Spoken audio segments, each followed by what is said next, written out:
The problem is, that's exactly what's got them both into trouble. Monsieur Fillon took his family on holiday to the Nile resort of Aswan, courtesy of Egypt's unpopular president Hosni Mubarak. And Madame Alio-Marie is facing calls to resign for flying on a private plane to Tunisia for holidays. That plane owned by a businessman with alleged ties to ousted leader Ben Ali. With pictures like these coming daily from the Middle East, it was very bad timing for the politicians. The French media has had a field day, painting the two as cozying up to despots and autocrats. How comes that the French foreign minister and the French prime minister were going to these countries at this very moment when, in the case of Tunisia, the repression and the revolt had already started, and at a time when one could imagine that the French diplomacy was aware that there was a risk of contagion. But the Prime Minister insists he's done nothing wrong. I have strictly respected all the rules related to private trips abroad for the Prime Minister, as well as the President of the Republic. But even if no rules were broken, President Sarkozy knows this looks bad, and new guidelines have been issued. For the holidays, from now on, members of the government will have to prioritize France. Invitations abroad will be authorized by the Prime Minister, in agreement with the diplomatic sections of the French presidency. Some, though, might question the wisdom of putting the Prime Minister, one of the culprits here, in charge of preventing any further embarrassments. Rory Challens, Al Jazeera. New military talks between North and South Korea have collapsed after just 2 days. They were the first discussions between the two sides since 4 people were killed in the shelling of a South Korean island back in November. Harry Fawcett reports. Day 2 of these talks was recorded in still pictures, not video, and in the end there was a similar lack of movement in the positions of the two sides. Today, South and North Korea proceeded with the second working-level meeting for the inter-Korea high-level military talks in the House of Peace in Panmunjom, but it ended without agreement. South Korea wanted any high-level talks to centre on and result in so-called responsible measures for 2 fatal incidents in 2010. The shelling in November of Yeonpyeong Island, south of the disputed Western Sea border. 2 Marines and 2 civilians were killed, and the sinking of its Chonan warship in March with the loss of 46 lives. According to the South Korean account, the northern delegation said those issues would only be embraced as part of a wider discussion about provocations by both sides. Not good enough for their southern counterparts. After the shelling of Yeonpyeong Island in November last year, one respected measure of public sentiment put the proportion of South Koreans either concerned or very concerned about the security situation at a record high, more than 80%. At Seoul's War Memorial Park, there was little optimism that the talks would advance the cause of peace. Before any talks, the North should have provided a sense of trust. Without trust, real dialogue cannot happen.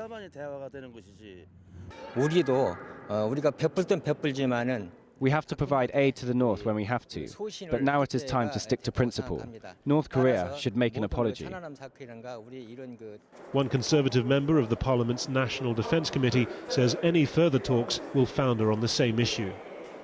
They will talk, but they cannot find any point or any space or any area of cooperation or agreement. There is another view that North Korea is becoming increasingly desperate for a resumption of aid, and that its sheer willingness for talks in the first place signals a potential appetite for compromise. But in 2 days of discussions this week, compromise was as elusive as ever. Harry Fawcett, Al Jazeera, Seoul. The boss of Nokia, the world's leading mobile phone company, has compared the firm to a man standing on a burning oil platform surrounded by a blazing fire of competition. Stephen Elop wrote the words in an internal staff memo, which was then leaked, and tells them that big decisions about the company's future need to be made.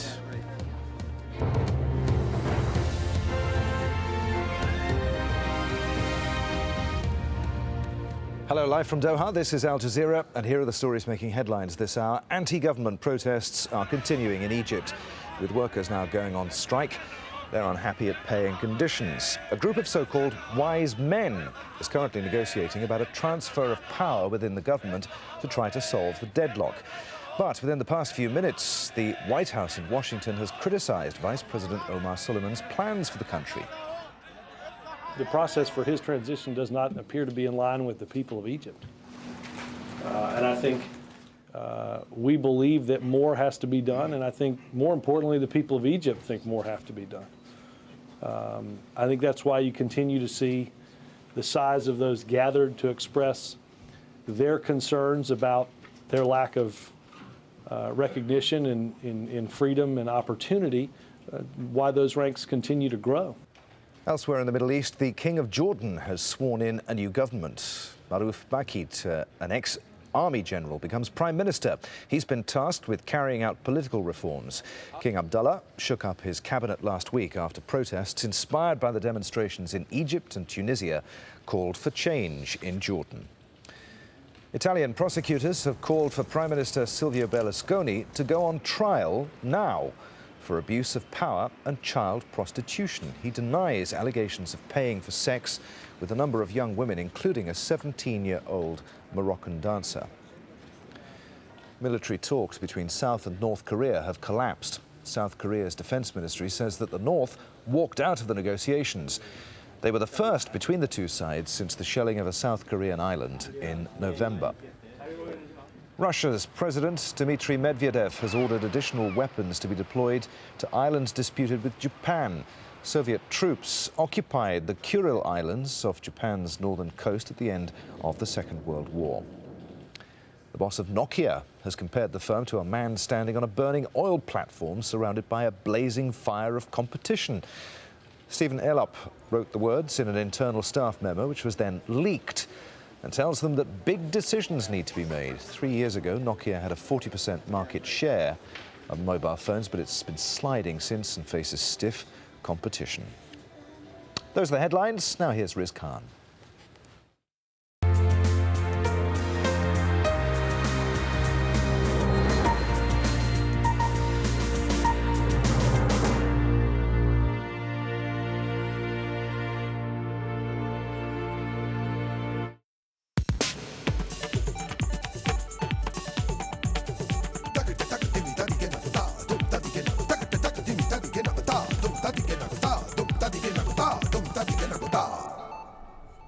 Hello and welcome. I'm Imran Gardner sitting in for Riz Khan.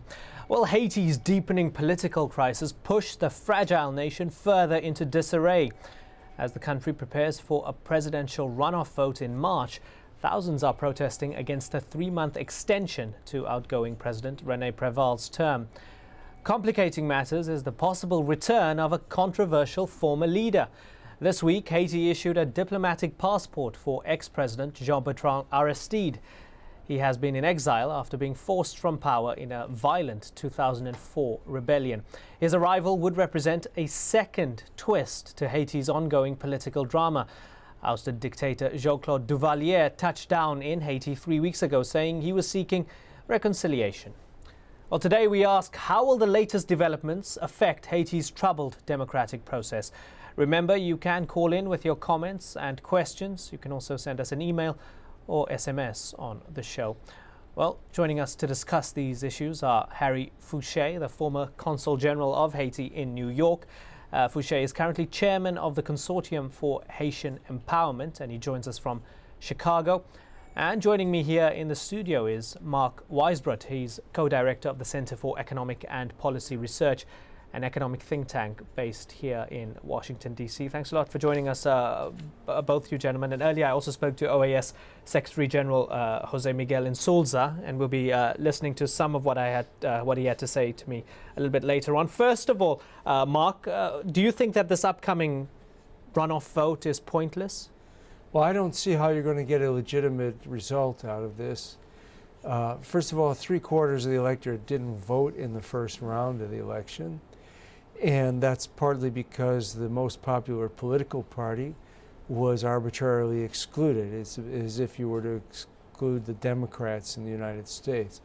Then to make it worse than that, the United States government, using the OAS as a political instrument, forced the government of Haiti to change the results of the first round of the election eliminating the government's candidate and leaving two right-wing candidates in the race.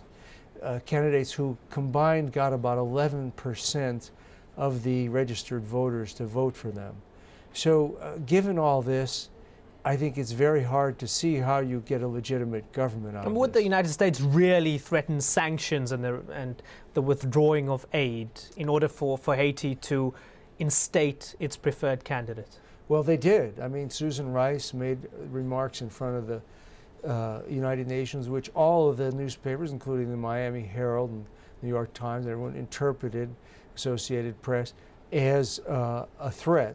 Now, it's true that Hillary Clinton, said they weren't threatening them, but they also canceled the visas of various government officials. They used every possible pressure to force the government of Haiti to accept this change of result.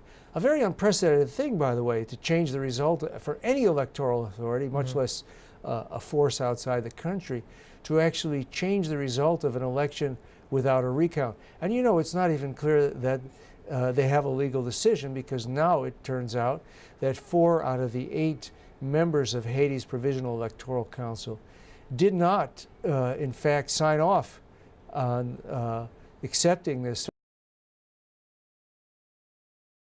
So as we speak right now, there's some legal limbo as to whether or not they even have candidates for the second round. Okay, let's get Harry Fouché's thoughts. Mr. Fouché, do you agree with Mark that this runoff election is nothing more than a sham because the Electoral Council was pressured into choosing the candidates preferred by the United States? Well, indeed, the election was a shame. The day of 28th of November 2010 was a day of infamy for us in Haiti. We regarded it as an insult because, as was alluded to earlier, the majority of the Haitian people could not and were not able to vote that day. And by noon, the 12 of the candidates in the balloting had asked for it to be canceled, including the 2 people that are now in the runoff. They were also part of the group asking for the cancellation of the voting. And lo and behold, through pressure or through some sweetheart deals, they came back and now they are in the race. But in addition to the 4 council members that you mentioned,